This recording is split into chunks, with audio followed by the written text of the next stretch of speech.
মা, তুই তুই এনে গেলি গাইছস? মা আমি তোমাকে দেখতে আসছি। আমার দেখতে হবে না, তোর মা নাই, তোর মা মরে গেছে। মা মানে মরার আগ পর্যন্ত তোমার এই তেজ কমবে না তাই না? আচ্ছা বলো তো, তুমি আর কতদিন আমার উপর রাগ করে থাকবে?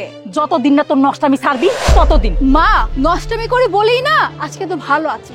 আচ্ছা মা আমাকে বলো, তুমি ভিক্ষা করে কি করতে পারছো? 3 বেলা ঠিক মতো খাওয়াইতে পারছো? পারো নাই তো।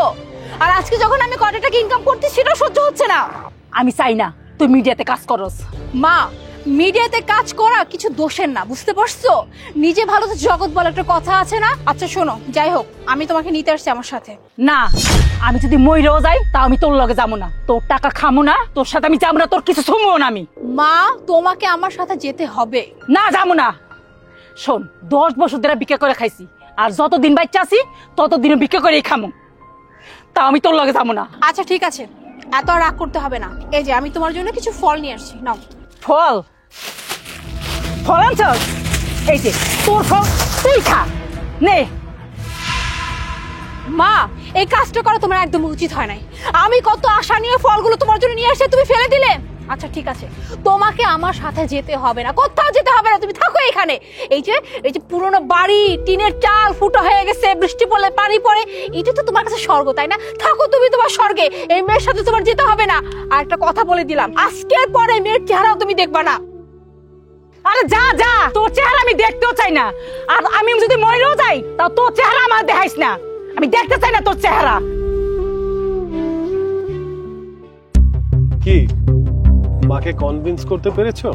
মাকে কনভিন্স করা কি এত সোজা? হ্যাঁ তুমি জানো না আমার মার জিদ কিরকম?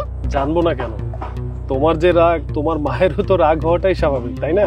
আচ্ছা তুমি আমার সাথে চলো, আমি দেখি কি করা যায়, তোমার মাকে ইমপ্রেস করা যায় কিনা। কি আমার মাকে আমি এত করে বলেও কনভিন্স করতে পারলাম না, তুমি বলছো তুমি আমার মাকে ইমপ্রেস করে ফেলবা? আমি যখন তোমাকে ইমপ্রেস করতে পেরেছি তাহলে তোমার মাকেও ইমপ্রেস করতে পারবো, চলো। মেঘ, তার মানে তুমি আমাকে ইমপ্রেস করে বিয়ে করছো, তার মানে তুমি আমার মাকে ইমপ্রেস করে বিয়ে করবে? কি বলছো উল্টা পাল্টা কথাবার্তা? তোমার মাকে আমি ইমপ্রেস করতে পারবো, তুমি আমাকে নিয়ে গেলেই তো হইতো। কথা তুমি খারাপ বলো না, আসলে তোমাকে নিয়ে যাওয়া উচিত ছিল, তাহলে মাকে ঠিকই বোঝানো যেত। আচ্ছা এখন চলো, সমস্যা নেই, আসো।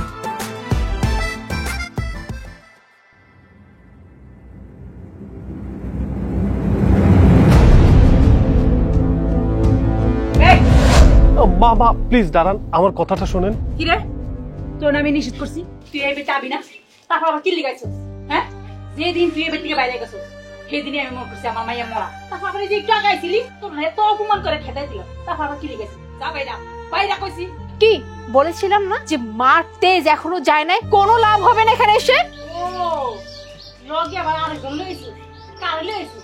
পুলিশ না উকিল না কি? কি রে আমারে কি থানায় নিতে আইছস? ফাঁসি দিবি? আরে দে, তোর মতন মাইয়া যখন পেটে লইছি তা তো ভালোই, তো মইরা দয় ভালো, তাতে নিয়া আমারে ফাঁসি দিয়া দি, তাও বালা। মা আমি বুঝতে পারছি আপনি ওর উপর রেগে আছেন, আর রাগ হওয়াটাই স্বাভাবিক, কারণ ও বাসা থেকে চলে গেছে। আর মা বিশ্বাস করেন এখনো অনেক ভালো আছে, ওর সমাজে অনেক নাম ডাক আছে, অনেক ভালো মেয়ে ও। নাম কামাইছে নষ্টামি কইরা না? না না মা, ও কোনো নষ্টামি করছে না, ও একজন ভালো নিউজ প্রেজেন্টার, ওর বাংলাদেশে অনেক নাম আছে, সবাই ওকে সম্মান করে। আর মা এতে তো আপনার আরো গর্ববোধ করা উচিত যে ও একজন সাকসেসফুল ওমেন, তাও আপনার পেটের মেয়ে। মা বিশ্বাস করেন ও অনেক ভালো, ও জানেন সব সময় মানব সেবা করে, ও যত টাকা পয়সা পায় তার অর্ধেক এতিমখানায় আর বৃদ্ধাশ্রমে দিয়ে দেয়।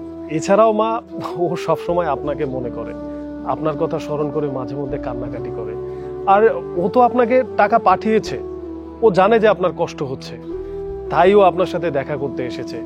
আর মা আপনি তো ওর টাকা কখনোই নেননি, আসলে আপনার একটা ভুল ধারণা হয়ে আছে যে মিডিয়াতে যারা কাজ করে তারা বুঝি খারাপ পথে ইনকাম করে, কিন্তু এই ব্যাপারটা একদমই সত্য না মা। মিডিয়াতে কাজ করেও অনেকে অনেক ভালো পজিশনে আছে এবং ভালো আছে, মানব সেবাও করছে। প্লিজ মা আপনি ওকে আর ভুল বুঝবেন না। আমার মাইয়া এত ভালো কাজ করে, এত ভালো, আমি আমার মায়ের বউ করছি, কিন্তু আমার মেয়ের ব্যাপারে আপনি এত কিছু জানেন কেমনে? আপনি কে? ইয়ে মা আমি আপনার মেয়ে জামাই। কি আমার মায়ের বিয়ে করছে, তাও আবার আমার না জানাইয়া? যাক এতদিন একটা কামের কাম করছে, জামাই আমার খুব পছন্দ হয়েছে।